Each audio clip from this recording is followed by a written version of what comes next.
नमस्कार प्रेक्षकांनो, लग्नानंतर होईलच प्रेम या मालिकेच्या येणाऱ्या भागामध्ये आपल्याला खूपच कमाल असा ट्विस्ट बघायला मिळणार आहे. एका जळत्या दिव्यामुळं सगळं काही ठीक होणार आहे. तेव्हा आता हे सगळं कशा पद्धतीने घडतं, काय काय घडतं, सगळं सगळं बघूया. तर आपण पाहतो की पार्थ आणि काव्या व जीवानी नंदिनी दोघे आता फ्रेश होतात आणि मस्तपैकी एका रेस्टॉरंटमध्ये आलेले असतात नाश्ता करण्यासाठी. सगळ्यांनी आपापल्या आवडीचा नाश्ता ऑर्डर केलेला असतो आणि तेवढंच पार्थला त्याच्या मित्राचा फोन येतो. तो फोन ऐकून पार्थ खूपच कॉन्शियस झालेला असतो. त्याला फारच वाईट वाटत असतं.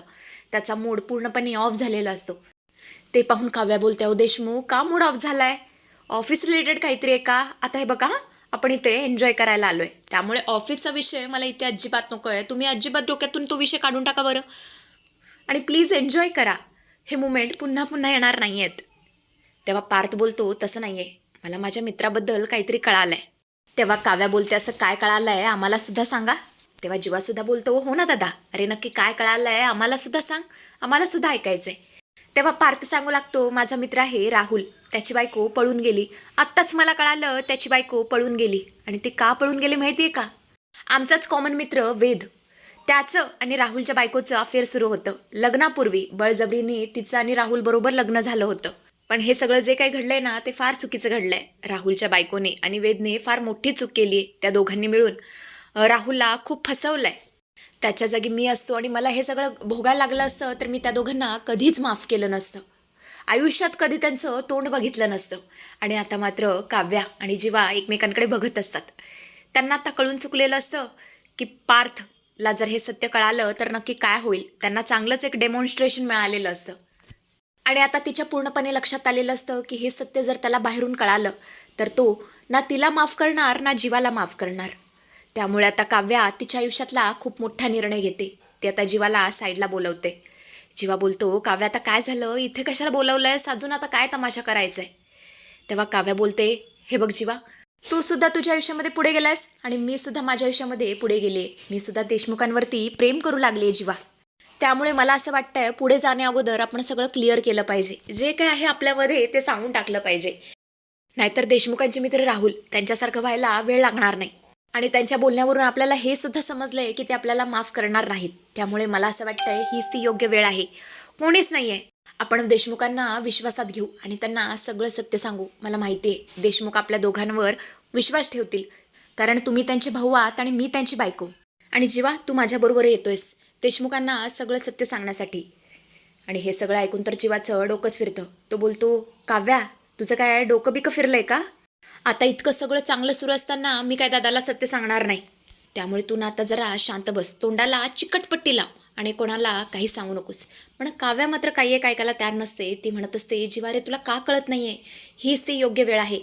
आपल्याला देशमुखांना आणि नंदिनीताईला सगळं सत्य सांगायलाच हवं, नाहीतर फार उशीर होईल. सगळं होत्याचं नव्हतं होईल. तुला का कळत नाही आहे जीवा? आणि तसं पण गुरुजी जे काही सांगतात बोलतात ते सगळं सत्य होतं. गुरुजींनी सांगितलंय आपल्याला अर्धं राहिलेलं सत्य पूर्ण करायचंय. त्याशिवाय आपल्याला या सगळ्या मॅटरमध्ये गत्यांतर नाही आहे.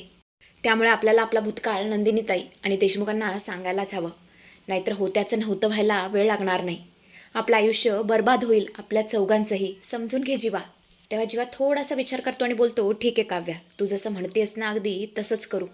पण मला असं वाटतंय एकदम दोघांना हे सगळं नको सांगायला. दोघांना हे सगळं सहन होणार नाही.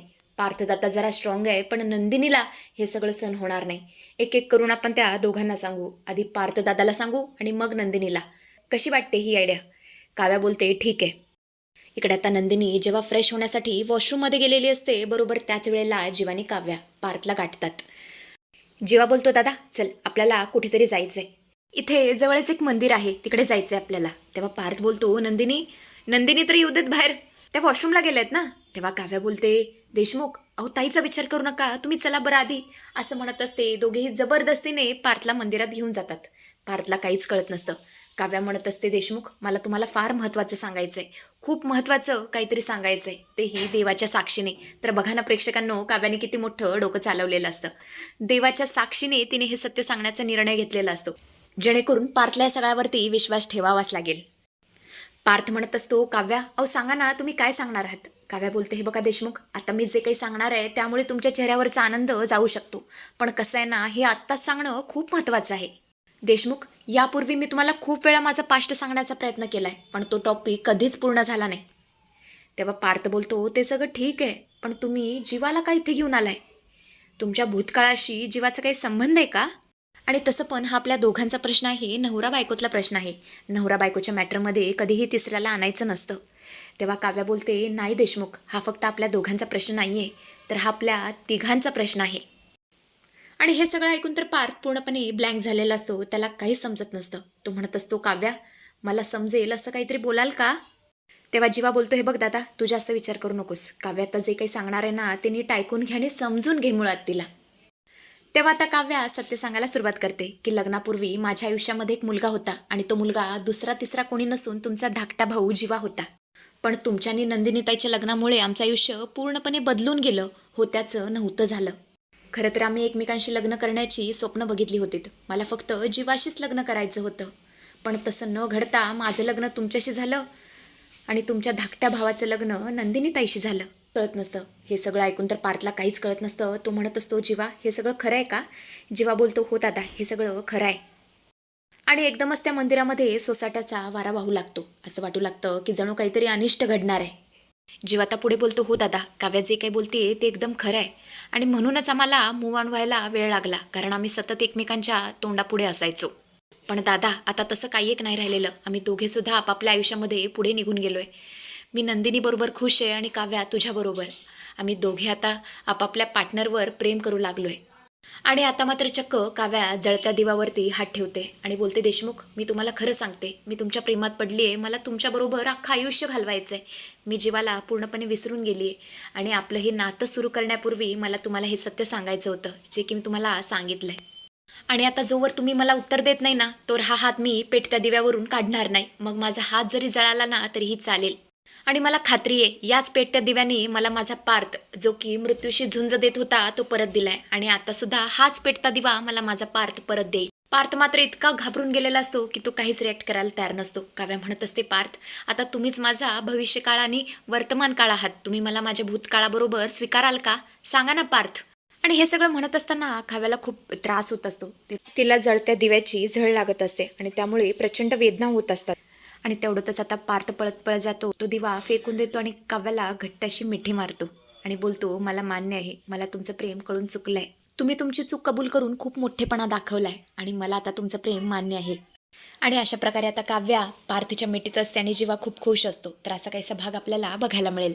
इकडे मात्र वसवात्या आणि रम्या जीवाच्या आकांताने सगळं शोधत असतात, पण आता त्यांच्या प्रयत्नांवरती चांगलंच पाणी सांडणार आहे, चांगलंच पाणी पडणार आहे. तर असा काहीसा भाग आपल्याला उद्याच्या प्रोमोमध्ये बघायला मिळेल.